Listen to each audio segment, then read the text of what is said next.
নমস্কার বন্ধুরা, গৌতমের সাথে এই চ্যানেলে আপনাদের স্বাগত জানাই। আবার চলে এসেছি আর একটি নতুন ব্লগ নিয়ে।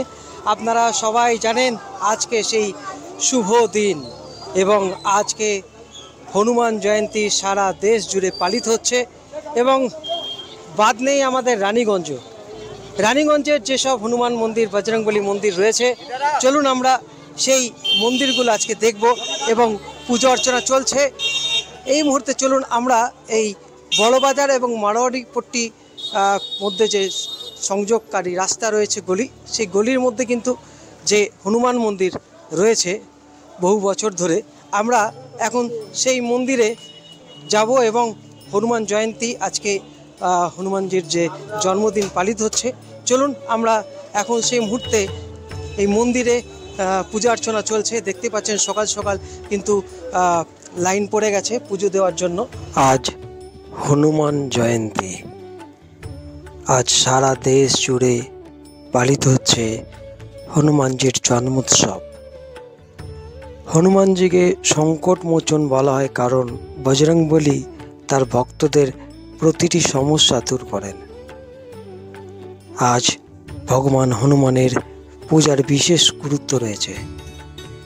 এমনটা বিশ্বাস করা যায় যে আপনি যদি এই দিনে ভগবান হনুমানের পূজা করেন তাহলে হনুমানজি তার ভক্তদের বিশেষ আশীর্বাদ করেন।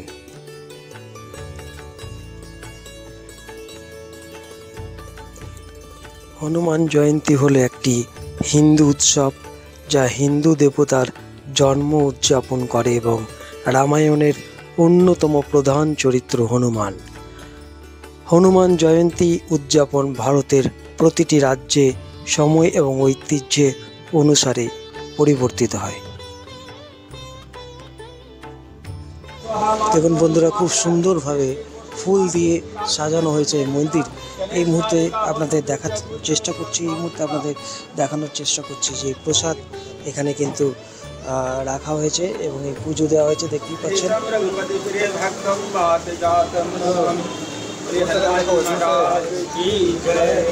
হনুমান জয়ন্তী বা জন্মোৎসব হলো একটি হিন্দু ধর্মীয় উৎসব যাতে হিন্দু দেবতা হনুমানের জন্ম উদযাপন করা হয়। এই উৎসব ভারতের বিভিন্ন স্থানে বিভিন্ন দিনে পালিত হয়। ভারতের অধিকাংশ রাজ্যে উৎসবটি হয় চৈত্র মাসে বা কর্ণাটকে হনুমান জন্মোৎসব পালন করা হয় অগ্রহায়ণ মাসে শুক্লাপক্ষ ত্রয়োদশীতে। দিনটি জনপ্রিয়ভাবে হনুমান ব্রতম নামেও পরিচিত। ভগবান হনুমান হলেন অন্যতম বিখ্যাত ঈশ্বর যিনি এখনও পৃথিবীতে বিরাজমান। তাই মানুষ এই দিনটিকে হনুমান জন্মোৎসব হিসেবে পালন করে। ভগবান হনুমান চৈত্র মাসের পূর্ণিমা তিথিতে জন্মগ্রহণ করেছিলেন এবং সারা দেশে মানুষ এই দিনটি অত্যন্ত উৎসাহ এবং উৎসবের সাথে উদযাপন করে। হিন্দুদের মধ্যে হনুমান জয়ন্তীর একটি বড় ধর্মীয় তাৎপর্য রয়েছে। এই দিনটি ভগবান হনুমানের জন্মবার্ষিকী হিসাবে পালিত হয় কারণ তিনি চৈত্র মাসের পূর্ণিমা তিথিতে জন্মগ্রহণ করেছিলেন। ভক্তরা এই দিনটি অত্যন্ত আনন্দ এবং উৎসাহের সাথে উদযাপন করে। রাজা কেশরী এবং মাতা অঞ্জনির ঘরে বজরংবলীর জন্ম।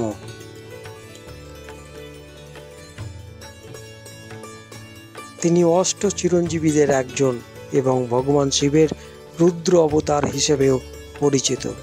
তাকে অনেক নামে ডাকা হয়, যেমন মারুতি নন্দন, অঞ্জনী পুত্র, পবন পুত্র হনুমান, সংকটমোচন, যার অর্থ ভক্তদের জীবন থেকে সমস্ত দুঃখ কষ্ট দূর করে। হনুমানজি অষ্টসিদ্ধি ও নবনিধির দাতা। তাকে সবচেয়ে শক্তিশালী ঈশ্বর হিসেবেও বিবেচনা করা হয়। যিনি শুদ্ধ ভক্তি সহকারে তার উপাসনা করেন, হনুমানজি সেই ভক্তদের সুখ সমৃদ্ধি এবং সমস্ত দুঃখ কষ্ট দূর করেন। আজকে সারাদিনে 108 হনুমান চালিসা পাঠ হবে আর বিকেলে ভজন কীর্তন হয়ে রাত্রে সমাপন হবে। এটা মোটামুটি 38-39 বছর হয়ে গেছে। এমনিতে আগে থেকে হতো, কিন্তু এই ভব্য আয়োজনটা 48-39 বছর ধরে হচ্ছে। ये हनुमान जी बाल रूप में है। रानीगंज के सभी श्रद्धालु असीम भक्ति रखते हैं। ये 38वां साल हनुमान जयंती महोत्सव मनाया जा रहा है। इसमें हनुमान जयंती में पवन पारिक, ओम प्रकाश बाजोरिया जी, इन लोग का मुख्य श्रद्धा और धन मन सबसे इन लोग आगे रहते हैं और ये धूमधाम से मनाते हैं। बहुत भीड़ भाड़ को इन लोग पूर्ण रूप से व्यवस्था को बैठाते हैं। বন্ধুরা দেখতে পাচ্ছেন সকাল সকাল কিন্তু বাইরে অবধি কিন্তু লাইন পড়ে গেছে এই মুহূর্তে আপনাদের সামনে। সকালবেলা থেকে এসেছি। আমার মনে হয় বাবার কাছে সবারই আসা উচিত এবং খুবই আনন্দের জায়গা। এখানে একটা চৌম্বক শক্তি আছে, যারা এখানে আসবেন, যারা এনার সঙ্গে জুড়ে থাকবেন, বাবা আমাদের রানীগঞ্জের সকলবাসীকে প্রচণ্ড আশীর্বাদ করেন। আমরা খুব ভালো থাকি, সবাই সুস্থ থাকি, ঠাকুর যেন আমাদের এইভাবেই রাখেন। আপনিও ভালো থাকবেন। বন্ধুরা মন্দিরের প্রাঙ্গণে দেখতে পাচ্ছেন এই যা গরম পড়েছে, এই গরমের মধ্যে কিন্তু এখানে সেবা করা হচ্ছে। এখানে কিন্তু কিসের শরবত বানানো হচ্ছে? এটা নেবু চিনি দিয়ে শরবত বানানো হচ্ছে। এটা হনুমান চল্লিশা সংঘ তরফ থেকে আয়োজিত করা হয়েছে। আমরা ওনার সেবক আছি। যা গরম পড়েছে, গরমের থেকে বাঁচার জন্য এই গরমে বাঁচার জন্য একদম শীতল ঠান্ডা জল আর আছে সিকঞ্জি আছে, আপনি একটু খেয়ে দেখুন। বন্ধুরা আপনারা এই সকাল সকাল কিন্তু দেখতেই পাচ্ছেন এবং ভিড় কিন্তু আরো বাড়বে মনে করছেন না? একদম নিশ্চয়ই। বন্ধুরা আপনাদের সামনে তুলে ধরলাম আজকে হনুমান জয়ন্তী উপলক্ষে রানীগঞ্জ শহরের বিভিন্ন হনুমানজি মন্দিরে কিন্তু পুজো অর্চনা শুরু হয়ে গেছে সেই সকাল থেকে এবং হোম যজ্ঞ এবং রাতে কিন্তু ভজন হবে। এই মুহূর্তে সারা দেশ জুড়ে কিন্তু পালিত হচ্ছে এবং রানীগঞ্জও বাদ নেই। আপনাদের সামনে সেই ভিডিও তুলে ধরলাম। আপনাদের ব্লগ যদি ভালো লেগে থাকে প্রচুর পরিমাণে লাইক, কমেন্ট ও শেয়ার করবেন আর এইভাবেই পাশে থাকবেন, দেখতে থাকবেন গৌতমের সাথে এবং পবনপুত্র শ্রী হনুমানজির আশীর্বাদে আপনাদের সমস্ত সংকট দূর হবে সেই ভগবানের কাছে প্রার্থনা করি। আপনারা ভালো থাকুন, সুস্থ থাকুন। ধন্যবাদ।